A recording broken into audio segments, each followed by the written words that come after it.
ఉత్తర Korea అధ్యక్షుడు Kim లెక్క కేసీఆర్ నియంతలా వ్యవహరిస్తున్నారని బీజేపీ రాష్ట్ర అధ్యక్షుడు బండి సంజయ్ అన్నారు.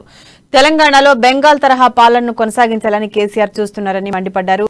లిక్కర్ స్కామ్ కేసు నుంచి బిడ్డను కాపాడేందుకు రాత్రింబవళ్లు కష్టపడుతున్నారని విమర్శించారు. కేసీఆర్ కుటుంబాన్ని కాపాడేందుకు కొంతమంది పోలీసులు దిగజారు ప్రవర్తిస్తున్నారని మండిపడ్డారు. కావాలనే బీజేపీ కార్యకర్తలపై నాన్ బెయిలబుల్ కేసులు పెట్టి వేధిస్తున్నారని బండి సంజయ్ ఆగ్రహం వ్యక్తం చేశారు. దేంతో సంబంధం పైసలు సంపట్లో సంబంధం సంపడే ఏడు దొరుకుతారు సంపడే పైసలు ఏమి పెట్టరు కేసీఆర్ కుటుంబం ఏడు దొరుకుతారు గుజుడే సంపడే పైసలు ఇద్దరే అన్న ఇంతమంది ఎట్లా వచ్చారు. దీని తెర వెనుక బీఆర్ఎస్ పార్టీకి సంబంధించినటువంటి పెద్ద మనుషులు ఉన్నారు.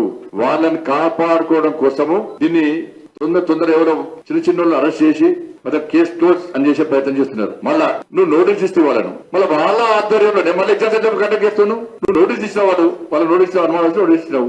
విచారణ పూర్తి కాకముందే నువ్వు వాళ్ళ దొంగ చెట్టి తాగేసినట్టు వాళ్ళ ఆధ్వర్యంలోనే నువ్వు ఎట్లా ఎగ్జామ్స్ నిర్వహిస్తావు.